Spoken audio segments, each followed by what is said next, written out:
Hey everybody, Jonathan Broadbent here, your host of UnWoke.Academy. It is 5 o'clock Eastern time on a Friday. So I don't imagine a lot of people are going to come in and join us for this conversation, but I had to get this one in the books. It's ridiculous. It's another, I won't call it a rant, but it's ridiculous and egregious. So Justin Bernier was my guest on UnWoke.Academy. He's the man behind National Security Index, and he knows my area of expertise and specialty in the administration of workplace retirement plans. And he sent me this article. It pertains to a massive national uh, lawsuit. The implications of this lawsuit are astronomical. They're just huge, and it bodes well. I'm just going to tell you that it bodes well for we the people, at least so far. So this is Spence versus American Airlines. SPENCE, Spence versus American Airlines. If you're like me and you follow these types of court cases, I'd suggest bringing this one up because I've been talking actually for a couple of years now about what I consider to be the impending wave of lawsuits. I want to be clear. I'm not a litigious person. I think that we have far too many lawyers and everybody's sue happy about everything, and it's ridiculous. But at a certain point, when you have stuff that goes way off the rails, there has to be some sort of recourse for we the people to fight back. And we've had regulatory agencies. Oh, don't even get me started on those. I mean, the regulatory agencies, I don't see any of them actually doing their jobs and protecting consumers. All they seem to do these days is go after the little guys over little nuisance things to try and shut up people like me who have conservative voices. So it just seems like across the board, there are all these three-letter agencies that aren't doing the right things to weed out and stop the bad actors. And we have a lot of different various governmental agencies and organizations and a lot of things, stop blocks that failed. They have failed us. And I can't help but use the analogy once again, drawing back to COVID. In COVID, prior to COVID, there were all sorts of expectations that people had that things like the Lancet report, which is a major medical report. By the way, I'm not in medicine. I read a lot and I studied all the things that led up to COVID and the response and reactions. And I know a little bit about clinical testing and trials and medicine, whatever. So I draw analogies between what happens in my world of finance, which is often this crazy top down thing rather than the service to client, service to individual. And so I find these sort of commonalities. There used to be something called the Hippocratic Oath in medicine, which basically meant do no harm. And there are still a lot of great doctors and people that work in healthcare that care about their clients and don't care what sort of big pharma is trying to dictate to do whatever.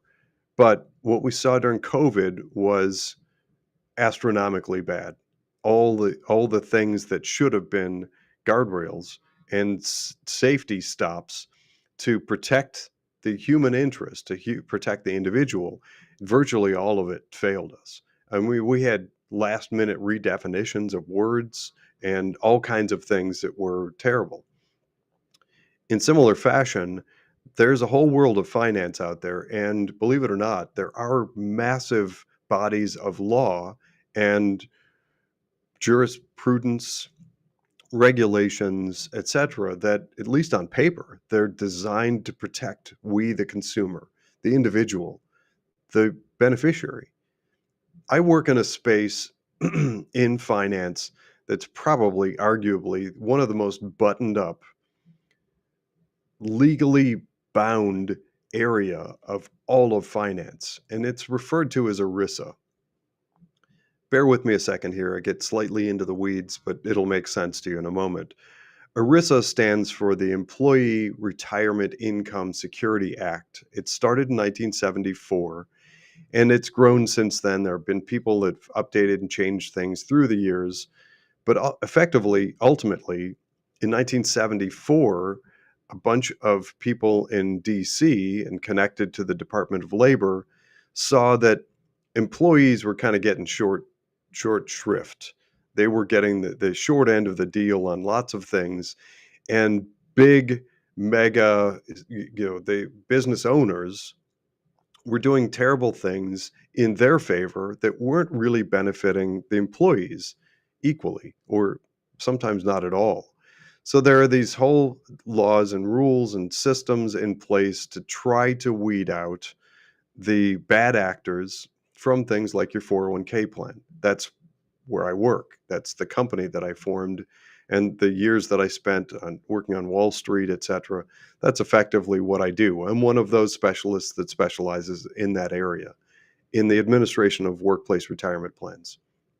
All the prudent standards and due diligence and all the weeds stuff, the minutia, um, connected to that. I know that can be confusing for a lot of people, so I'm going to pause and just interject something.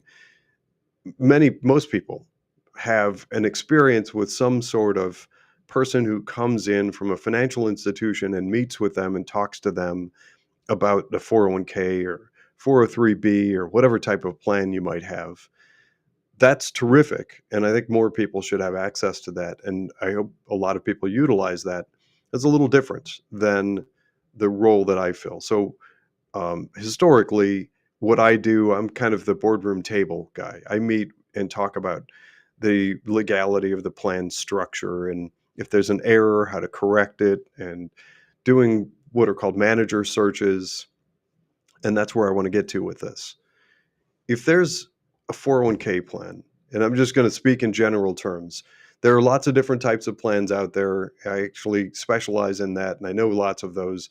If you happen to be work for a nonprofit or a college professor or university or K through 12 or whatever, you probably have a parallel, sort of a sister plan called 403b. I know a lot about those. Those are in a separate conversation. I'll give some guidance on 403b1 versus 403b7. I've actually written articles and stuff on that. But anyway, that's a tangent within the weeds that I've gotten myself into here. But suffice it to say that the rules that apply to try to protect the interests of our great American workers they look good on paper. They're really solid. Like for the most part, if you're running a 401k plan, with some exceptions, you're operating in a trust environment. And the trust has all kinds of legal and binding documents and how you can administer it. It all sounds great. But starting years ago, the wheels came off the darn thing. It was as ridiculous as what happened during COVID. And suddenly, all these people in healthcare kind of turning a blind eye to all of the tried and true metrics instead of doctors asking about the effectiveness of shots and jabs and all that stuff. It looks like we have some new arrivals. Again, I just want to be clear. I don't work in healthcare. I'm just drawing an analogy. I work in finance, and there are rules. There, actually, I make the argument that the rules are easier to clearly articulate and define in the financial world. In the medical arena, there's a lot of nuance, and people can have sort of different metabolism and physiology and all those kinds of things. And absolutely, it's critical that a doctor be left alone to treat at an individual level. In my world, it's all clearly spelled out. And just using an analogy, as promised, I'm going to use 401k just because most people know what that is. And it's a representative example. If you have something similar, then just replace in your mind when you hear 401k, replace it with whatever you may have. But let's say that somebody like me comes in to the boardroom table and meets with your employer and your HR and benefits director and the CFO. And I say to them, I'm just speaking hypothetically, I think that you should load your 401k plan with a whole bunch of investments that include the word Jonathan. That's my first name. Whatever they that start with the letter J. They would be they would be not doing their job if they didn't ask why. What's the benefit of that? Why would we load up all the investments and give our employees only access to or a limited menu of mutual funds or investments that start with the letter J? That's just the first hypothetical that popped into my brain. And I would have to argue that. I would have to defend it. And if I somehow managed to convince some employer out there with employees to load up their 401k plan with mutual funds, I know it sounds a little bit silly, but whatever, fill in the blank. If I created some criteria, I think you should have all these funds that are from this mutual fund company. Well, I can tell you, if it were ever found out that I had any connection to that mutual fund company, it's just an absolute automatic. I go to prison for 1,000 years and I lose everything, etc. And it's the way it should be. Those are rules that are designed, they're laws that are designed to protect you, the individual. So there are processes that are in place, and I've actually been around many of the systems that are in place to document decision-making processes. In fact, one of them that's used nationally, I knew there were people that originally set it up. They've sold it a few times since, and now a third company owns it. And I actually still have access to it, but the people who actually had the idea for it uh, about 28 years ago, 29 years ago, I know those people well. We're still friends. Most of them made a whole bunch of money and retired when they sold it. But there are those processes, there are those systems that are in place so that in the event, now think this through, using that example, if I came into some employer and said, just use mutual funds that all start with the letter J because I'm superstitious and I think the letter J is awesome. And if I convinced them at some point in the future, they and I would probably find ourselves in front of a judge or magistrate answering questions. And they would ask smart questions. Why did you pick those? Why? What was good about those? Why did you make the recommendations that you did? And if I sat there in a jury box or in a on the witness stand and said, "I just like the letter J," it's instant fail. It's not a defensible position. So there are screening processes. There have to be. People years ago, and I think it's a horrible, it's a self-inflicted wound. It was an unforeseen, at least by me, an unforeseen consequence of fee and expense disclosure documents required in July of 2012. Here's what I mean by that. Prior to 2012, there were lots of people who worked on, in, around, and near 401k plans. And the big thing, it still is to this day, it's more kind of opaque and hidden and weird. But it used to be very common to have big loads of fees siphoned out of those 401k plans and paying a bunch of people. And most people just were oblivious. They didn't know. And so lots of people were investing in 401k plans, and they would maybe open up the paper or listen to the news or whatever, and they'd say, "Oh, the seems like the markets are doing pretty good, but how come my statement is really bad? I never seem to do well." Well, for decades, the loads of extra fees and commissions, and I've actually done specials on that, the types of fees that are attached and siphoned out of 401k plans. It's a separate topic. But ultimately, the objective of creating fee disclosure documents, if you're nerdy like me, it's called a 408b2, 408b2 fee disclosure. Those became required in July of 2012.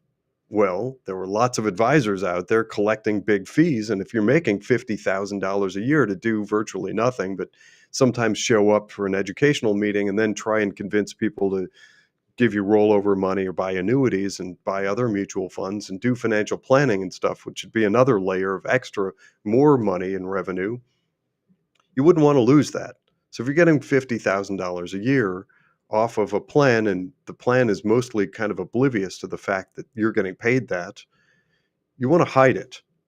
So starting in 2012, what we saw is a mass migration to the bottom, the cheapest possible investments.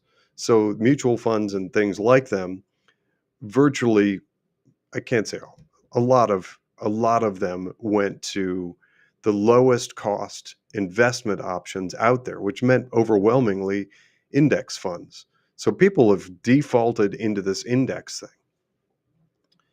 The index, as it turns out, is, in my book, not a good thing. When we take a look at, I actually happen to have some numbers here. For the last 8 months, the Dow Jones Industrial Average has returned about 0.63%, and S&P 500 has returned about 2.96. So I actually happen to have pulled those stats. That's according to both websites directly. Both S&P and Dow maintain websites for their index. And you can verify that on Yahoo Finance or whatever and look up. You're going to find it's about that depending on which start date and which end date. What I looked at was October 7th through May 27th. So around that span, we've got a little under 3% and less than 1% from those two. But more importantly, well, equally importantly, and more to the subject for UnWoke.Academy, they went woke. That's where the money was pressuring. And so we have this veneer of virtue signaling that was attached to a whole bunch of mutual funds out there. And it became easy work, in my estimation. And I've talked to hundreds of them over the last 5 years, asking anyone to define environmental, social, and governance. If you're managing money, if you're managing somebody's 401k plan, or lots of them, and you manage a mutual fund, and you have billions of dollars of people's future retirement at stake, how do you define environmental, social, and governance? Or how do you define critical race theory rebranded as diversity, equity, and inclusion? How are you defining the issue, and how are you suggesting that you redirecting investments is going to fix something? What is it you're fixing? And what are the metrics to assess whether or not you're actually fixing it? So since I've gone now nearly a decade, it's about 10 years since I started asking the question, what is ESG? How do you define it? Where is it? How are you going to fix it? What money deployed where will actually fix it? I don't have an answer, not one person. After 25 years of connecting with virtually everybody in the world of finance and personally initiating, I even sent out a request for information last year to all the financial services firms, all the ones that I have contact with, which is probably everybody you've ever heard of, and then a couple hundred more. Nobody responded. Well, that's not true. A few responded off the record, but nobody has a definition. So when I look at the websites of these firms that manage, well, let's put it in numbers. In the US, voluntary self-directed retirement dollars, that means your IRA, 401k, things like it, is about $35.7 trillion. So let's say 80% of that ended up going woke and into these mutual funds. I think that's a fair assessment. Go back and watch the episode that I did on the parade of woke sameness, where I took the top 100 mutual funds, according to Kiplinger, in 401k plans in the US and assessed all the equity funds, virtually identical. So as everybody seems to have been shifted into funding the woke, which you could loosely define as about 40 globalist mega companies, preposterously overfunded right now because they have all the money. They got virtually all the money. It's ridiculous. So go back to the premise, the whole origin of ERISA, that body of law that started in 1974 to protect the individual, to protect the beneficiary.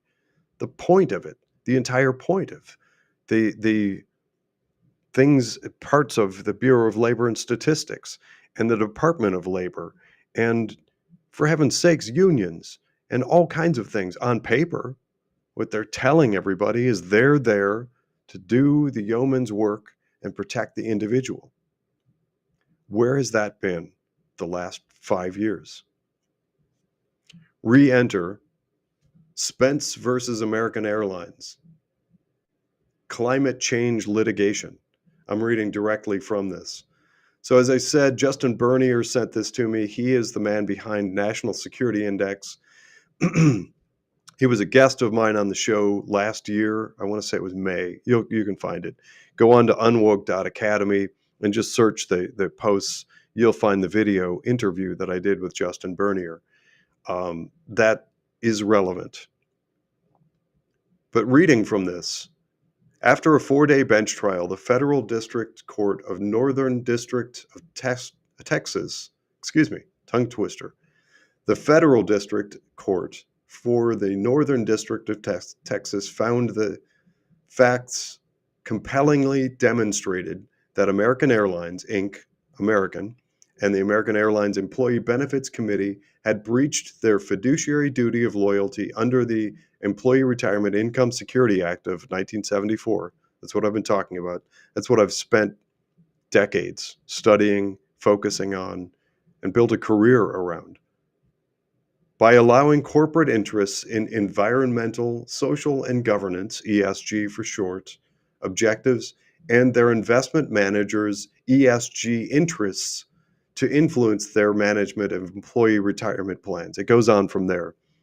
If you do a search for Spence versus American Airlines, Inc., I suggest following it. And I suggest, as I said at the beginning of this discussion, I'm not a litigious person. I'm not sue happy. But there has to be some recourse for we the people. I loved the movie Erin Brockovich. There has to be opportunities for people like Erin Brockovich. That's the woman that went up against the company that was poisoning the water. In my book, this is poison. The investment pool has been poisoned. People are welcome. I haven't been welcoming. I've been pleading with people to come and argue with me for a decade, going on 10 years. We're just shy of 10 years. Please come and tell me what is ESG? What are you going to do? If somebody comes and says, I want to put that in a clear context. I actually have an analogy. I've used this before. Here's my analogy. Imagine you buy real estate. Even if you haven't bought a home or commercial real estate, you've watched movies and TV shows, you have a pretty good sense for what working with a realtor is like. A realtor is going to tell you things about any potential property that you might buy. They're going to tell you that the age of the roof and plumbing and appliances, the typical annual and monthly expenses, the local taxes, and if it's residential, your local school district. Don't even get me started on how bad schools have gotten. They're awful and off the rails.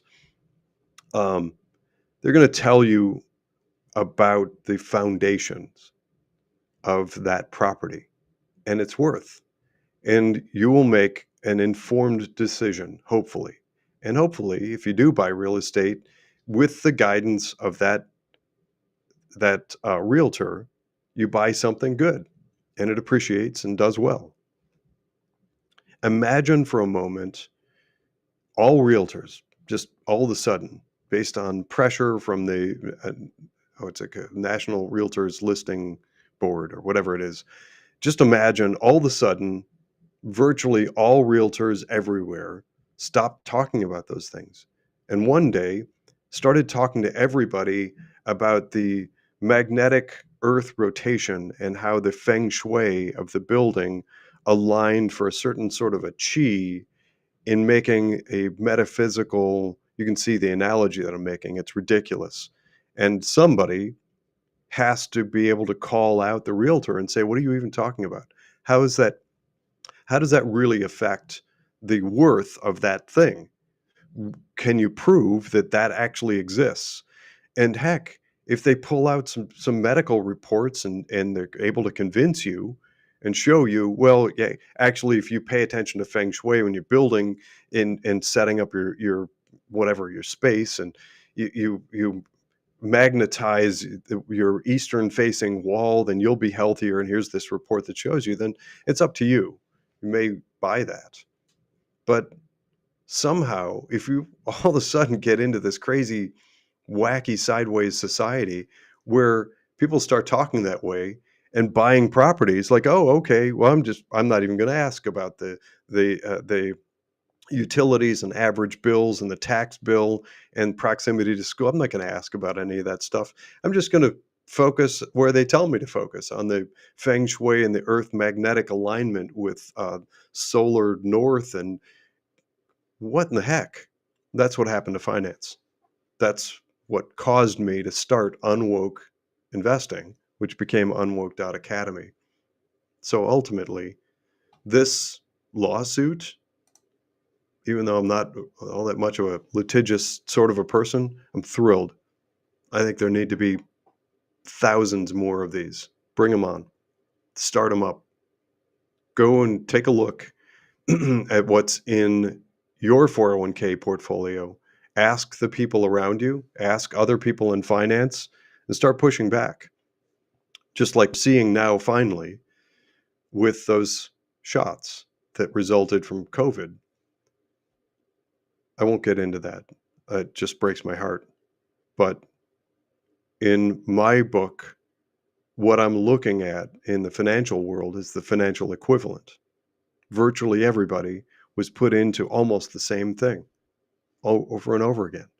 And if you want an example of that, go back and look at the case study that we did for Yosemite Sam. That's obviously an alias to protect the privacy of that family. But that's a family with some pretty good years of hard work and accumulating. They've got some pretty good money put together in a variety of different accounts and IRAs and rollovers and 401k plan. Pardon me. Let me get a sip of water. And ultimately, we put it all onto a spreadsheet and figured out that they're not nearly as diversified as they've been led to believe. Many of those investments are the same thing with a different name on them, or virtually identical. So we showed the commonality, IRA, contributory. So those people, that family, they're paying financial advisors and the overhead of their brokerage firm and financial firm and the investment managers, all to effectively do the same thing to them over and over and over again in lots of different places with lots of different names. So I want to say that there were a few of the investments, the same usual suspects, that were in their portfolio 28 to 30 different times. So they might think that they're diversified and paying, I want to say that Yosemite Sam was paying somewhere around $8,000 a year for the management of their portfolio, thinking they're getting good management and they're getting a diverse portfolio, and they're not. So hopefully, if you listen to this, Yosemite Sam and family, I hope that you make the move and either end up joining the Financial PMA. You're welcome anytime, or go to Matt and Drew, who we've connected with and arranged for you. That's a plug for our friends Matt and Drew over at Inspire Advisors. They're financial planners who are not woke. There's contact information all over UnWoke.Academy. We do have an arrangement with them. I would suggest calling them up to get a sense for what things are like. Who knows? You may end up liking them and move there. But get at least the vibe for talking to financial planners who are not woke, who are not going to steer you into the sameness over and over again. By the way, the reason that I had these pulled up, I have Dow Jones and S&P 500 numbers for very specific dates for a very specific reason. You probably know by now, we started the financial PMA. The financial PMA is designed for several different reasons. One of the key components is trying to create at least some privacy for our financial lives. We are data mined like you wouldn't believe in the world of finance. Wall Street thrives on, and in fact, many people in the world of finance insist on knowing all sorts of infinite detail about you and your financial life. Well, don't give it up. It's valuable. Keep your privacy. That's a big part of the reason that we started the financial PMA. Well, we took the data and the research and all the things that we've been doing for UnWoke.Academy, and starting last year, we formed a financial PMA. That financial PMA, I have one person who's kind of close to me who convinced me to do the trades for them. I want to be clear about what that means. The financial PMA is a go anywhere solution. If you're a member, you can take the data, go to wherever you like, a discount brokerage online, or if you have a brokerage account through your bank, it doesn't matter to us. We work very differently than my Wall Street years where everyone tried to corral you into some little box. I don't like that. I don't work that way. The financial PMA doesn't work that way. It's a go anywhere.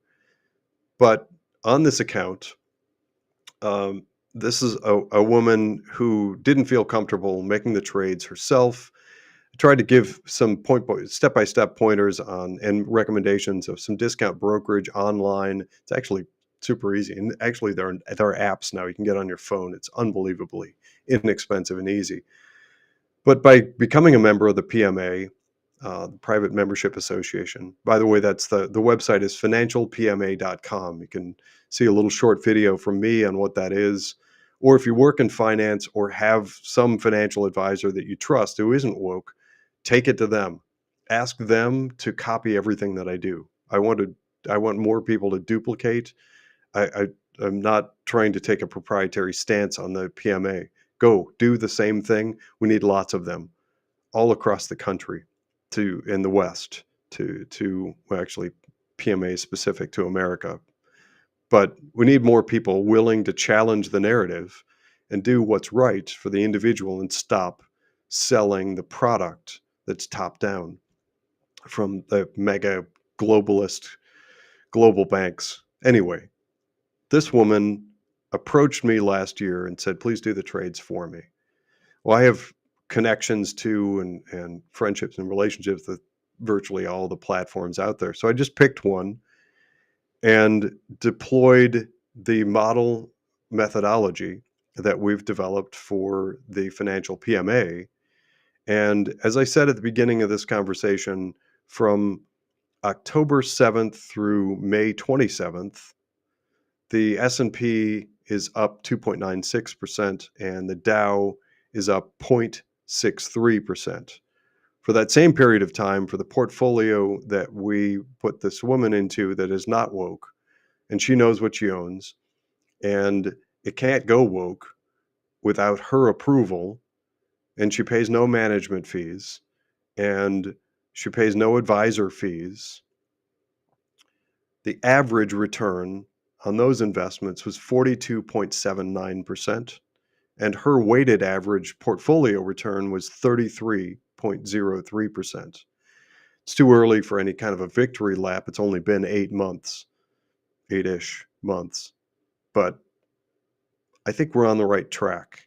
And that is one of those moments where I will say, I told you so.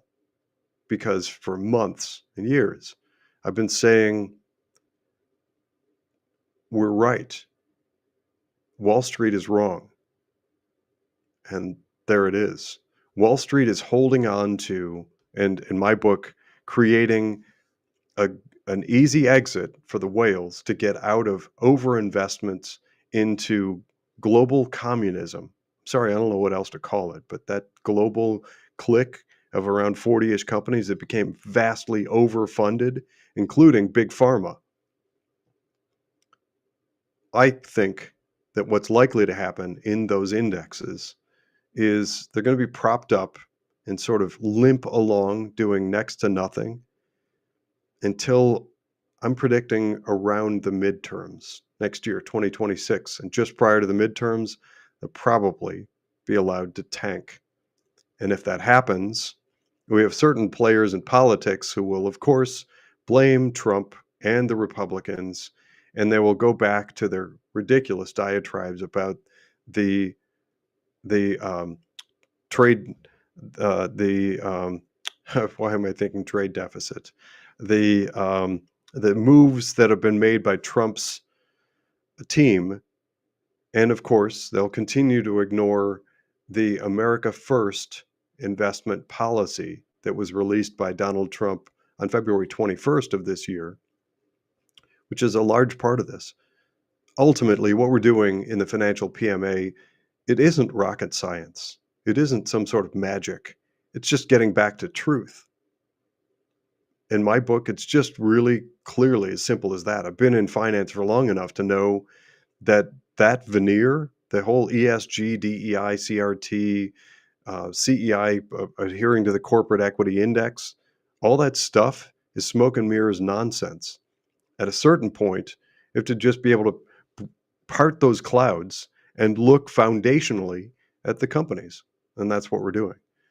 And as an additional metric, looking at the companies that we've been boycotting and not wanting, and those of us who are patriotic and love the West and love America and freedom and liberty and those kinds of things, those companies that we've decided we don't want to deal with, and I'll give you some examples. Disney, um, Nike has been getting some really bad press from what I think we're supposed to call ourselves conservative now, although anyone, it seems these days, anyone who's not uber far left, ultra liberal, progressive, global communist is called a conservative. It's ridiculous how nobody can define anything anymore. But those companies, they don't have any place in your portfolio. They shouldn't be in there. And by way of example, it was, I believe, Target that suffered I want to say $13.8 billion loss because they went woke. So if you're one of those people that believes go woke, go broke, or if you just watch that episode that we did, Globalist Bubble, and don't want to be in that, and don't want to be, for heaven's sakes, putting more fresh new money into it, if you're making contributions via your 401k plan and putting incremental more and more money into the things that I can easily argue, and I have been, that they're egregiously overpriced, you're buying at the top. So consider the financial PMA, consider the things that we put out. I hope that you utilize this information well and wisely. Or call Matt and Drew at Inspire. We're actually talking now about bringing on some other points of contact to give you good outlets to not be funding the woke. Remember, DIS, the globalist left. It stands for know where you donate, invest, and spend, because that money can and will come back and haunt us. We think that USAID and these non-governmental organizations, with their capture of tax dollars and then utilization for far left anti-American corruption, we think they're bad. I already mentioned earlier in this discussion that US retirement dollars alone account for around $35.7 trillion. Put in the wrong hands, that's $35.7 trillion to fund all the wrong things to destroy America. And it's happening. Go watch the episode that I did with Justin Bernier. He talks specifically about the use of offshore managers to funnel money into growing and expanding the Chinese Communist Party's military. That's happening. It literally is happening. Some of our investment dollars from our 401k or union pension plan, whatever, some of it is going into horrible things like that you should not want. It's a big part of the reason why we formed the financial PMA. So privacy, strip out fees, make everything clear and transparent, know what you own, and avoid funding the woke. Defund the woke. That's the financial PMA. I hope you'll consider it or duplicate it somewhere else. I'm Jonathan Broadbent. Thanks for listening.